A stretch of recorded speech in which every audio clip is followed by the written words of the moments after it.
Hello guys, welcome back in my coaching channel basic English coaching.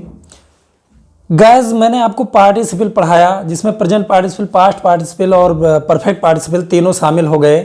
लेकिन उसको जब separately पढ़ाया जाता है तो due to being very difficult students can not understand it completely.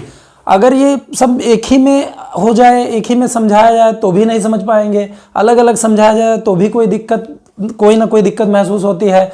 तो आज मैंने तीनों पार्टिसिपल्स को पढ़ाने के तत्पश्चात आज मैं आपको पार्टिसिपल मिक्स बताऊंगा। मिक्स को समझने के लिए आपको सारे रूल्स याद होने चाहिए पार्टिसिपल के। ये वीडियो थोड़ा लंबा होने वाला है क्योंकि सारे पार्टिसिपल को मिक्स करके बताने में थोड़ा वीडियो लंबा हो जाएगा। प्लीज़ अगर आपको पार्टिसिपल समझना है तो वीडियो को अंत तक देखें, और अगर मेरे चैनल में नए हैं तो आप चैनल को सब्सक्राइब कर लीजिए। सबसे पहले फर्स्ट ऑफ ऑल यहां पर आप देखिए, ये जो कॉलम बना हुआ है ये एक्चुअली एक्टिव और पैसिव का है। पार्टिसिपल जो प्रेजेंट पार्टिसिपल होता है उसका जो एक्टिव वॉइस होता है वो वर्ब में आईएनजी होता है, ऐसा आपने पढ़ा है। प्रेजेंट पार्टिसिपल में वर्ब में आईएनजी जोड़ देते थे। लेकिन अगर यही पैसिव वॉइस हो गया तो बीइंग प्लस वर्ब की थर्ड फॉर्म का यूज होगा। बीइंग प्लस वर्ब की थर्ड फॉर्म का उपयोग होगा। ये चीज आप बहुत अच्छे से जान लीजिए कि जो प्रेजेंट पार्टिसिपल है उसके एक्टिव वॉइस का नियम अभी हाल ही में आपने पढ़ा था वर्ब में आईएनजी। लेकिन उसका अगर वो पैसिव वॉइस में हो गया तो बीइंग प्लस वर्ब की थर्ड फॉर्म। अब अगर आपको पैसिव वॉइस नहीं पता है तो मैं अभी बता रहा हूं कि पैसिव वॉइस क्या है। उसके बाद आपने पढ़ा पास्ट पार्टिसिपल। तो पास्ट पार्टिसिपल का जो एक्टिव वॉइस होता है वो वर्ब की थर्ड फॉर्म होती है, लेकिन इसका पैसिव वॉइस नहीं होता है, एक अच्छी बात है, ठीक है। उसके बाद आपने पढ़ा परफेक्ट पार्टिसिपल। तो परफेक्ट पार्टिसिपल में आप ध्यान रखिएगा कि हैविंग प्लस वर्ब की थर्ड फॉर्म का प्रयोग होता है। ये एक्टिव वॉइस का नियम है, this is the rule of active voice. और यहाँ अगर इसका पैसिव वॉइस हम बनाए तो having plus being plus verb की थर्ड फॉर्म ये हो जाएगा पैसिव वॉइस। अब गाइस आपको अंतर मैं स्पष्ट करता हूं, ये वीडियो थोड़ा लंबा होने वाला है क्योंकि इसमें आपको कई तरह के डिफरेंसेस बताए जाएंगे among the three participles, present participle, past participle and perfect participle.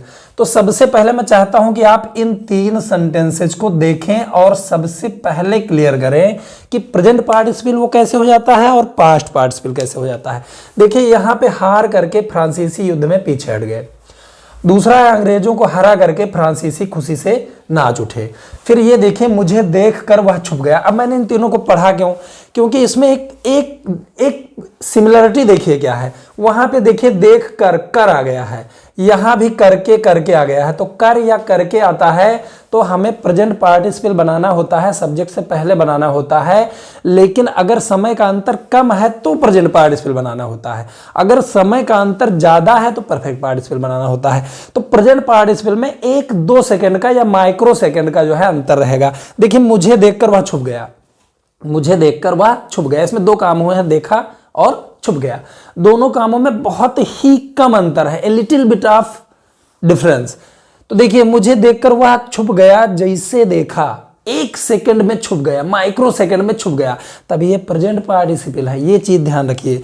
तो इसमें पहले इसको हम बना लेंगे मुझे देखकर। तो प्रेजेंट पार्टिसिपल आपने शुरू में पढ़ा था कि क्रिया में आईएनजी जुड़ जाएगा, सीइंग यानी देखकर।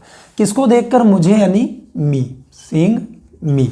अब ये प्रेजेंट पार्टिसिपल बना क्यों? क्योंकि दोनों समयों के बीच में समय का अंतर अत्यधिक कम है, वेरी लो है।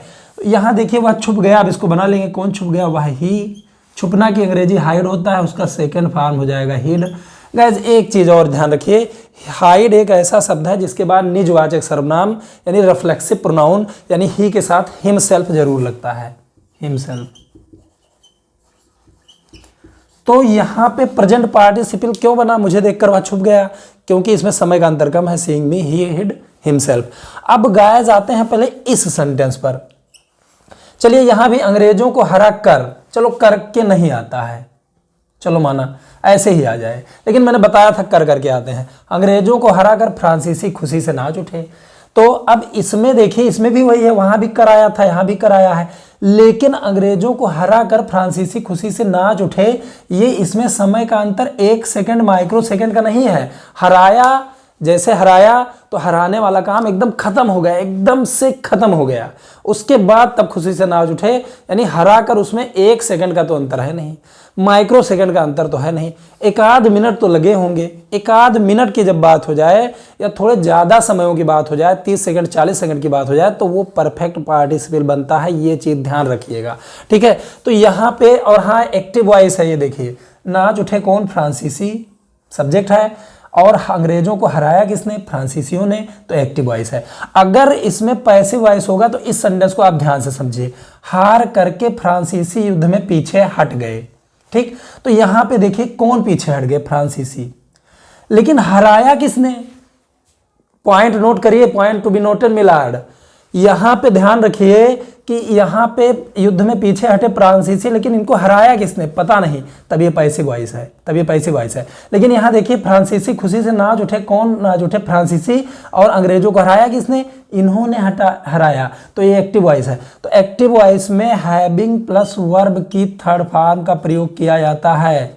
It is going to very difficult for you, तो इसलिए मैं चाहता हूं इस पर आप बहुत दिमाग लगाएं। आधे घंटे का कम से कम ये वीडियो होगा, सही से देखेंगे समझ में आ जाएगा। तो हैविंग, अब हराना की अंग्रेजी होता है डिफीट, तो उसका थर्ड फॉर्म हमने लिखना है डिफीटेड। हैविंग डिफीटेड, क्योंकि चूंकि ये एक्टिव वॉइस है तो एक्टिव वॉइस में हैविंग प्लस वर्ब की थर्ड फॉर्म लगता है। समय का अंतर ज्यादा है इसलिए हमें हैविंग प्लस वर्ब की थर्ड फॉर्म से बनाना है। अगर समय का अंतर माइक्रो सेकंड होता या सेकंड होता तो हमें प्रेजेंट पार्टिसिपल बनाना होता। तो ये चीज ध्यान रखिए, हैविंग डिफीटेड, हरा करके, किसको हरा करके, अंग्रेजों को, यानी द ब्रिटिश। यहां पे हमने लिख दिया ब्रिटिश। अब ये हम लिखेंगे फ्रांसीसी खुशी से नाच उठे, कौन नाच उठे, फ्रांसीसी यानी द फ्रेंच, द फ्रेंच। नाच उठे, खुशी से नाच उठना का डांस विथ जॉय होता है, तो ये पास्ट इंडेफिनिट है, तो यहां हमने कर देना है डांस्ड विथ जॉय। अब गाइस ये एक्टिव वॉइस था, एक्टिव वॉइस बना। अगर यही पैसिव वॉइस हुआ तो एक्टिव फॉर्म ना लगाकर पैसिव फॉर्म को लगाएंगे। देखिए हार करके फ्रांसीसी युद्ध में पीछे हट गए, तो जैसे हारे 1 सेकंड में नहीं हारे, तो उसमें थोड़ा समय जरूर लगा होगा। और दूसरी बात, एक काम की पूरी तरह समाप्त हो जाने के बाद दूसरे कार्य के शुरू होने का बोध होता है, यानी हार गए, ये काम क्लियर हो गया, उसके बाद पीछे हटना शुरू हुए, तो उसमें समय का अंतर थोड़ा ज्यादा है, सेकंड का अंतर नहीं है। तो ये परफेक्ट पार्टिसिपल बनेगा क्योंकि ये इसमें समय का अंतर ज्यादा है। लेकिन चूंकि ये पैसिव वॉइस है, युद्ध में पीछे हट गए कौन, फ्रांसीसी, और हराया किसने पता नहीं, तब ये पैसिव वॉइस बनेगा गाइस। पैसिव वॉइस ध्यान रखिएगा, it's going to very difficult, मैं बार बार बोल रहा हूं। तो हार करके, तो जब ये पार्टिसिपल है तो इसको having plus been, having plus been, अब हराना की अगर डिफीट, उसका थर्ड फॉर्म हो जाएगा डिफीटेड। चूंकि ये पैसिव वॉइस है, जब सब्जेक्ट ना हो, काम को करने वाला कोई ना हो, तो वही पैसिव वॉइस होता है। मेरे बहुत पहले के वीडियो में जाइए और टेंस को एक्टिव पैसिव में पढ़िए, या जो चीज़ आप नहीं जानते उसको पूछिए कमेंट में, मैं आपको बताऊंगा। हैविंग बीन डिफीटेड, यानी हराए जाने के बाद, हार करके, किसी दूसरे ने हराया इसलिए पैसिव वॉइस था। अभी फ्रांसीसी युद्ध में पीछे हट गए, कौन पीछे हट गए, फ्रांसीसी यानी द फ्रेंच, द फ्रेंच। पीछे हटना की अंग्रेजी मूव बैक होता है या विथड्रा भी होता है, तो विथड्रा का विथड्रू हो जाएगा क्योंकि ये पास्ट इंडेफिनिट टेंस है। विथड्रू, सॉरी यहाँ पे थोड़ा सा गलत हो गया है, विथड्रू यानी विथड्रा का विथड्रू हो जाएगा। अब युद्ध में की अंग्रेजी हम लिख देंगे इन द वार। तो मुझे यकीन है कि अगर आपने इसको सही से देखा तो समझ जाओगे। अगर कर करके शब्द आ गया है तो उसे हम पहले बनाते हैं, समय का अंतर कम है तो प्रेजेंट पार्टिसिपल बनाएंगे, और समय का अंतर ज्यादा है तो परफेक्ट पार्टिसिपल बनाएंगे। और अब मैं चाहता हूं कि आप इस सेंटेंस को समझें। इस सेंटेंस को देखिए, अपने काम से असंतुष्ट होकर उसने अपने पद से इस्तीफा दे दिया। तो यहां पर देखिए होकर शब्द आया है, यही पार्टिसिपल है, लेकिन अब हम पता करेंगे कि ये प्रेजेंट पार्टिसिपल है कि परफेक्ट पार्टिसिपल है। अपने काम से असंतुष्ट होकर उसने अपने पद से इस्तीफा दे दिया। किसने उसने इस्तीफा दिया? उसने। अब काम से असंतुष्ट हुआ तो तुरंत ही तो इस्तीफा देगा, या हो सकता है सोचे विचारे भी। तो पास्ट जो ये पास्ट परफेक्ट पार्टिसिपल है, ये बीइंग प्लस वर्ब की थर्ड फॉर्म से भी बनता है। जो परफेक्ट पार्टिसिपल है, ध्यान से सुनिए, perfect participle being plus verb की थर्ड फॉर्म से तब बनता है जब उसमें क्रिया की थर्ड फॉर्म आनी हो। जैसे यहाँ पे देखिए, अपने काम से असंतुष्ट होकर, तो होकर की अंग्रेजी तो बी लिखेंगे क्योंकि इसमें क्रिया नहीं है, और उसमें जोड़ देंगे बीइंग, यानी ये प्रेजेंट पार्टिसिपल की तरह एक हिसाब से बना। बीइंग, अब असंतुष्ट की अंग्रेजी होता है डिससैटिस्फाइड।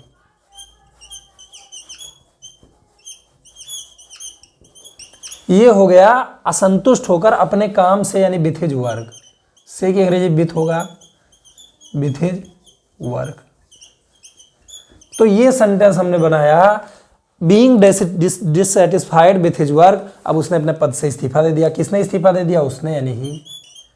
इस्तीफा देना की अंग्रेजी होता है रिजाइन, तो उसमें हम ईडी जोड़ देंगे, रिजाइंड। और ये भी एक ऐसी क्रिया है जिसके बाद रिफ्लेक्सिव प्रोनाउन यानी ही का हिमसेल्फ जरूर लिखा जाता है। तो यहाँ पे हमने हिमसेल्फ वैसे फालतू में लिख दिया, ही रिजाइंड हिमसेल्फ। अब अपने पद से की अंग्रेजी फ्रॉम होती है, फ्रॉम हिज पोस्ट। तो गाइस ये समझिए आप इसको, परफेक्ट पार्टिसिपल और प्रेजेंट पार्टिसिपल में बहुत थोड़ा सा अंतर है। अगर आपको लगे कि दोनों कार्यों के बीच में समय का अंतर ज़्यादा है तो परफेक्ट पार्टिसिपल बना दीजिए। अगर आपको एकदम लगे कि बस एक ही सेकंड का जो है अंतर है तो आपको प्रेजेंट पार्टिसिपल बनाना है। चलिए चलते हैं, ये सेंटेंस समझते हैं। मैंने अपने पापा से पिटने के बाद अपने आप को सुधार लिया। तो किसने सुधार लिया? अपने आप को किसने सुधार लिया? मैंने, ये सब्जेक्ट है। और यहाँ पे देखिए पार्टिसिपल है अपने पापा से पिटने के बाद। तो मैंने बताया था के बाद या के पश्चात आ जाएगा तो परफेक्ट पार्टिसिपल बनेगा। अब यहाँ पे देखिए अपने पापा से पिटने के बाद, यानी यहाँ पे जो से आया है वो एक्चुअली बाई वहाँ पर लगेगा, अपने पापा के द्वारा पिटने के बाद। और ये पैसिव वॉइस है, किसने पीटा पता तो है पापा, लेकिन वो प्रीपोजिशन के रूप में आया है इसलिए उसको सब्जेक्ट नहीं मानेंगे। तो पिटने के बाद ये पैसिव वॉइस बनाएंगे। तो पीटा, जब पिट गया तो 1 सेकंड में थोड़े सुधार लिया, उसने सोच विचार किया, कुछ किया होगा, उसके बाद सुधारा होगा। एक काम पूरी तरह समाप्त हो गया पीटने वाला, तब सुधारने वाला काम शुरू हुआ। तो ऐसी सिचुएशन में परफेक्ट पार्टिसिपल का यूज किया जाता है। और यहाँ पे अगर इस तरह है पापा से पिटने के बाद, मम्मी से डांट खाने के बाद, तो से की अंग्रेजी बाय लिखेंगे क्योंकि वो पैसिव वॉइस हो जाता है। अब हम बनाते हैं इसको परफेक्ट पार्टिसिपल, लेकिन इस नियम से, थर्ड फॉर्म से, यानी हैविंग बीन लगा देंगे, बीन, हैविंग बीन। अब पिटने की अंग्रेजी बीट, उसका थर्ड फॉर्म हो जाएगा बीटन, हैविंग बीन बीटन। अब अपने पापा से यानी बाई हिज फादर, या पापा ही लिख देंगे, कोई दिक्कत नहीं। अब मैंने अपने आप को सुधार लिया। किसने सुधार लिया? मैंने, तब सब्जेक्ट लिखेंगे आई। सुधारना की अंग्रेजी इंप्रूव होता है, उसका थर्ड फॉर्म हो जाएगा इंप्रूव्ड। किसको सुधार लिया? अपने आप को, आई के साथ अपने आप को की अंग्रेजी माई सेल्फ होता है। तो गाइस आज मैं उम्मीद करता हूं कि आज को आपको समझ में आ रहा होगा, लेकिन वीडियो लंबा होने वाला है, पक्का है आधा घंटा जाएगा। तो प्रेजेंट पार्टिसिपल, परफेक्ट पार्टिसिपल आपने देखा। अब यहाँ पे देखिए, कभी कभी जब क्रिया में हुआ, हुई, हुए शब्द आ जाता है तो उसको हम ऑब्जेक्ट के ठीक बाद लिखते हैं। अगर वो काम जारी है तो प्रेजेंट पार्टिसिपल बनेगा, अगर वो काम समाप्त हो गया है तो परफेक्ट पार्टिसिपल, समाप्त हो गया है तो पास्ट पार्टिसिपल बनेगा। जैसे देखिए, मैंने तुम्हें विद्यालय में पिटते हुए देखा। अब आपको इस सेंटेंस में सबसे पहले मैंने यानी सब्जेक्ट लिखना है, फिर क्रिया लिखना है देखा, फिर किसको देखा? तुम्हें देखा है। फिर यहाँ पे एक पार्टिसिपल है, इस पर बहुत ही दिमाग लगाकर समझिए। पिटते हुए, कौन पीट रहा था? कोई नहीं पीट रहा था, मतलब कोई तो पीट रहा था, टीचर पीट रहे थे, लेकिन उसका विवरण इस सेंटेंस में नहीं हुआ है, तो इसको हम पैसिव वॉइस कहते हैं। और जब आपने देखा था तो पिटते हुए यानी वो पिट रहा था, काम जारी है, तो जारी है तो प्रेजेंट पार्टिसिपल बनेगा। लेकिन प्रेजेंट पार्टिसिपल का पैसिव वॉइस बनेगा क्योंकि कौन पीट रहा था पता नहीं, ये पता नहीं है। तो गाइस ये प्रेजेंट पार्टिसिपल आईएनजी से हम बनाते थे, लेकिन अब हम बीइंग प्लस वर्ब की थर्ड फॉर्म का प्रयोग करेंगे क्योंकि because it is a passive voice. ठीक है, तो इसको हम जब बनाएंगे तो मैंने तुम्हें विद्यालय में पिटते हुए देखा, आई, देखा की अंग्रेजी सी, उसका सेकंड फॉर्म सा, किसको देखा? तुम्हें यानी यू। अब तुरंत ऑब्जेक्ट के बाद पार्टिसिपल लिखेंगे पिटते हुए। तो अब यहाँ पर बीइंग बीटन लिखेंगे क्योंकि इसमें पैसिव वॉइस है, इसमें कौन पीट रहा है ये लिखा नहीं है। तो आई सा यू बीइंग बीटन, यहाँ पर देखिए प्रेजेंट पार्टिसिपल का बीइंग बीटन हो गया। अब विद्यालय में, इन द स्कूल, तो ये हो गया, मैंने तुम्हें विद्यालय में पिटते हुए देखा, आई सा you being beaten in the school. अब ये सेंटेंस देखिए, दोनों में अंतर क्लियर कर रहा हूँ। ये पैसिव वॉइस था, लेकिन ये एक्टिव वॉइस है। कैसे? हमने उसे पलंग पर लेटा हुआ देखा, हमने उसे पलंग पर लेटा हुआ देखा, ठीक है। तो किसने देखा? हमने, ठीक है। तो यहाँ पे हमने लिखा। अब चलिए पहले इसको समझ लेते हैं थोड़ा सा। लेटा हुआ देखा किसने? हमने। देखा क्रिया, किसको देखा? उसे। अब यहाँ पर देखिए लेटा हुआ, तो अभी तो आपने देखा था कि यहाँ पर मैंने सब्जेक्ट था, लेकिन पिटते हुए कौन पीट रहा था पता नहीं। लेकिन यहाँ देखिए हमने सब्जेक्ट है और लेटा हुआ कौन था? वह, यानी उसे। मतलब इसमें कोई ना कोई है जो उस क्रिया से संबंधित है। यानी हमने उसे पलंग पर लेटा हुआ देखा, कौन लेटा था? वह, ये लेटा था। लेकिन इसमें पीट कौन रहा था पता नहीं, तब ये पैसिव वॉइस है। अब यहाँ पे पैसिव वॉइस है, एक्टिव वॉइस है। एक्टिव वॉइस बनाइए, एक्टिव वॉइस का नियम वर्ब में आईएनजी हो जाएगा। तो वी देखना की अंग्रेजी सी, उसका सेकेंड फॉर्म सा हो जाता है। किसको देखा? उसे, हिम। अब लेटा हुआ की अंग्रेजी होता है लेइंग। यहाँ पे आईएनजी जुड़ जाएगा। क्यों? क्योंकि ये एक्टिव वॉइस है और जब आपने पलंग पर उसको लेटा हुआ देखा था तो काम जारी था। अगर काम समाप्त है तो फिर पास्ट पार्टिसिपल लगेगा। ये मैं आपको अभी आगे बताने वाला हूँ, बस ये वीडियो थोड़ा लंबा होगा, प्लीज आप पूरा देखिएगा। अब पलंग पर यानी on the bed, on the bed. उम्मीद करता हूँ इतना आपको समझ में आया है, लेकिन मैं आज इसको एकदम क्लियर कर दूंगा। तो मैं अभी आगे थोड़े से और डिफरेंसेस बताने वाला हूँ, वीडियो तो देखना बंद कर। बढ़ते हैं अगले सेंटेंस पे। यहाँ पे देखिए लिखा है बीइंग प्लस वर्ब की थर्ड फॉर्म, और यहाँ हैविंग प्लस वर्ब की थर्ड फॉर्म। अब कहाँ बीइंग प्लस वर्ब की थर्ड फॉर्म लगता है और कहाँ हैविंग प्लस वर्ब की थर्ड फॉर्म लगता है और कहाँ हैविंग बीन प्लस वर्ब की थर्ड फॉर्म लगता है, ये मैं आपको बताने वाला हूँ, कुछ बता भी चुका हूँ। तो देखिए इसमें सेंटेंस में विद्यालय में दंडित हो करके वह निराश हो गया।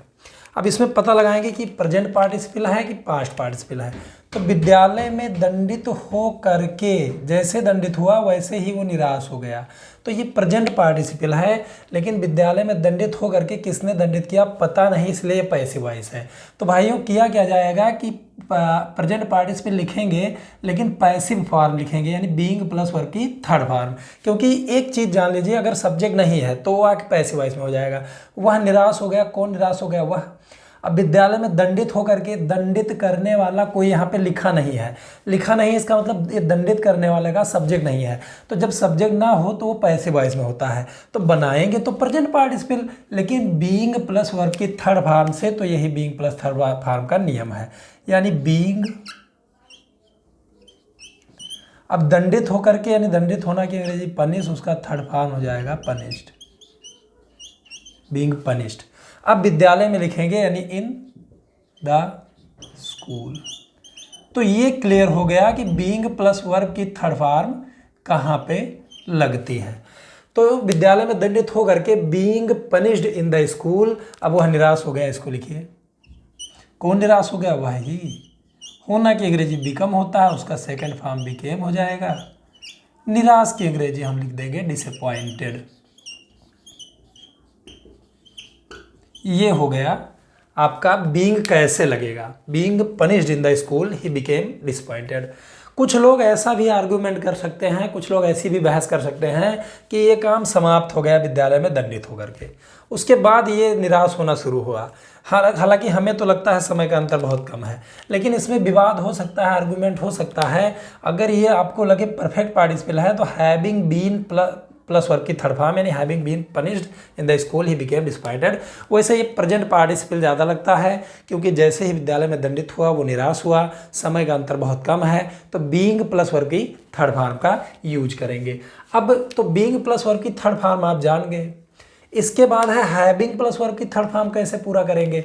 हैविंग प्लस वर्ब की थर्ड फॉर्म यानी अपना काम पूरा करके मैं वापस घर गया। कौन वापस घर गया? मैं। लेकिन देखिए यहाँ पे समय का अंतर ज़्यादा है। अपना काम पूरा करके मैं घर वापस गया, और हाँ देख लीजिए इसमें कहीं पैसिव वॉइस तो नहीं है। घर गया कौन? मैं सब्जेक्ट है।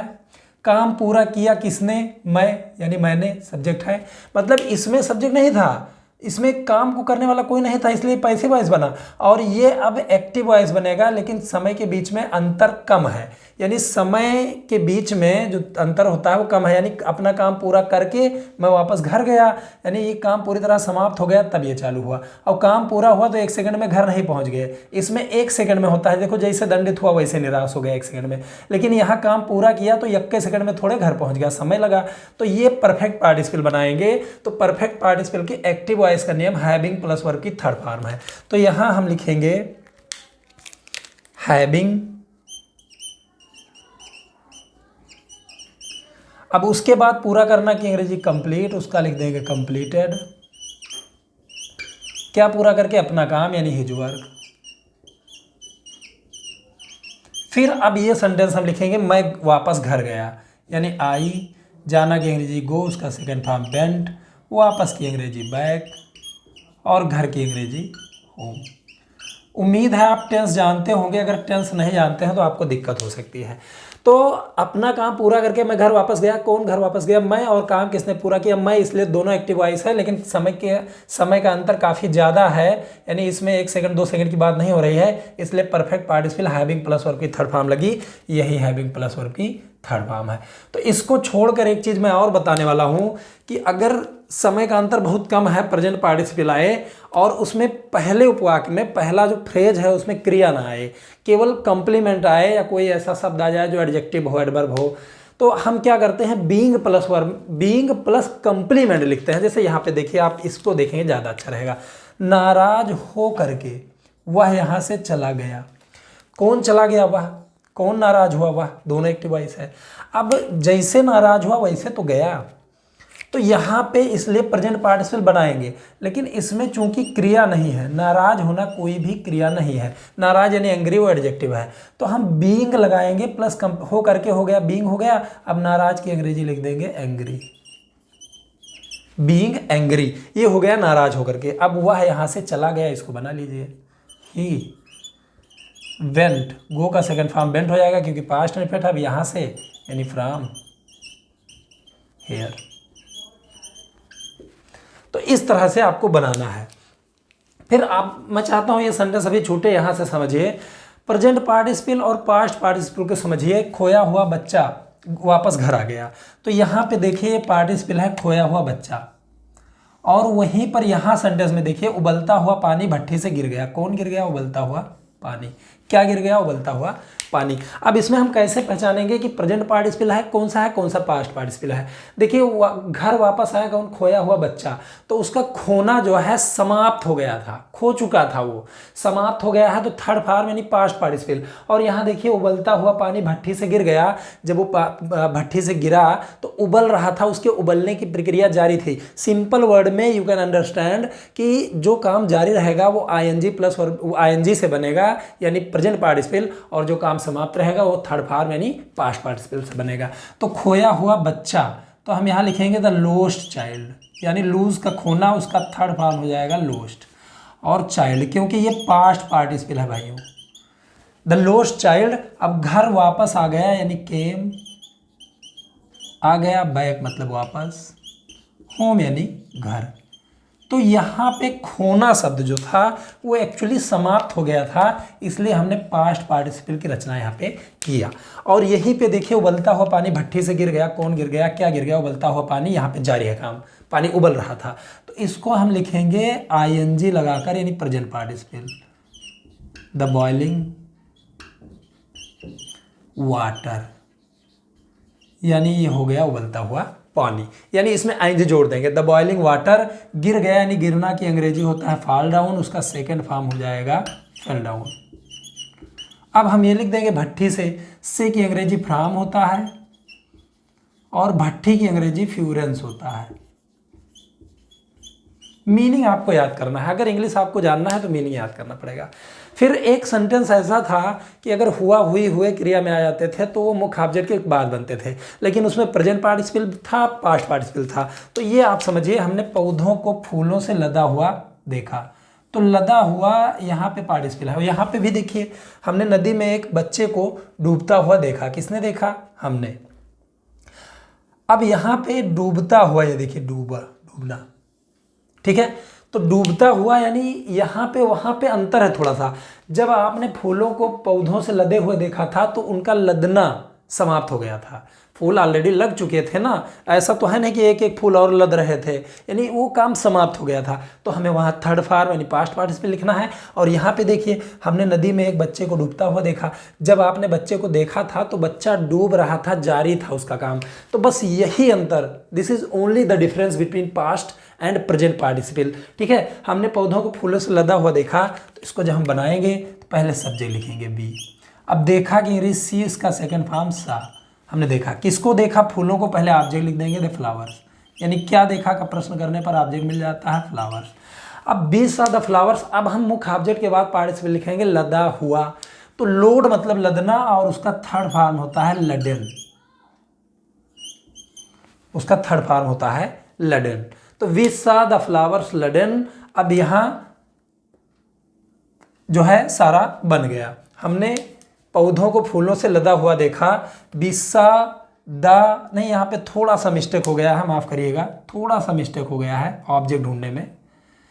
यहाँ पे थोड़ी गलती ये हो गई थी, हमने पौधों को फूलों से लदा हुआ देखा, यानी किसने देखा, हमने सब्जेक्ट हो गया, फिर सा क्रिया हो गया, फिर क्या देखा, पौधों को देखा। एक्चुअली ये ऑब्जेक्ट है, मुझे ऑब्जेक्ट ढूंढने में थोड़ी सी दिक्कत हो गई थी, इसके लिए मैं क्षमा चाहता हूँ। तो आई सा द प्लांट्स, हमने पौधों को देखा। अब लदा हुआ लोड का थर्ड फॉर्म हो जाएगा लडन। ठीक, फिर फूलों से, तो उससे की अंग्रेजी विथ होता है, आपने प्रीपोजिशन में पढ़ा, विथ फ्लावर्स। तो ये बना यहाँ पे पास्ट पार्टिसिपल भाई, क्योंकि ये यहाँ पे काम इसका समाप्त था लदना। लेकिन यहाँ पे जारी है, देखिए जब हमने नदी में एक बच्चे को, माना हम अपने आप को इसमें रखते हैं कि हमने जब बच्चे को देखा था तो नदी में डूब रहा था, ठीक है, तो काम जारी था, तो यहाँ पे प्रेजेंट पार्टिसिपल बनाएंगे। लेकिन हुआ हुई हुए कर करके आते हैं, ये हुआ हुई हुए आता है तो मुख्य ऑब्जेक्ट की बात बनाते हैं। तो देखा किसने, हमने, यानी वी। अब देखना की अंग्रेजी सी, उसका सेकेंड फॉर्म सा। किसको देखा, क्या देखा, किसको देखा, एक बच्चे को देखा, पहले वो लिखा जाएगा ए चाइल्ड। ठीक है भाई जी। अब डूबता हुआ, डूबना के ड्रॉन होता है या सिंक होता है, तो सिंक में आईएनजी जोड़ देंगे क्योंकि ये प्रेजेंट पार्टिसिपल है। We saw a child sinking. अब नदी में लिखेंगे इन द रिवर। तो मैंने अपनी तरफ से जितना मैं कोशिश कर सकता था, मैंने आपको तीनों पार्टिसिपल में अंतर समझा दिया है, और मुझे यकीन है कि आपको ये समझ में आ भी गया होगा। अगर आप किसी बुक से या कहीं से एक्सरसाइज बनाते हैं और मुझसे चेक करवाते हैं या मुझसे कांटेक्ट करते हैं तो मुझे खुशी होगी। तो ये पार्टिसिपल पूरी तरह खत्म हो गया। इसके बाद इसी की तरह मिलता जुलता एक नॉमिनेटिव एब्सोल्यूट है जो इंटर के लिए बहुत ज़रूरी है, वो मैं पढ़ाने वाला हूँ अगले वीडियो में। वीडियो में मत करिएगा, इस वीडियो में बस इतना ही। अगर आपको इसमें से कुछ भी समझ में नहीं आया है तो कृपया मुझे कमेंट करके बताएं, मुझे कमेंट में लिखें कि सर ये चीज़ नहीं समझ में आया है, इसको स्पेशली वीडियो बनाकर समझा दें, तो मैं ज़रूर करूँगा। इस वीडियो में इतना ही। Thanks for watching, have a nice day.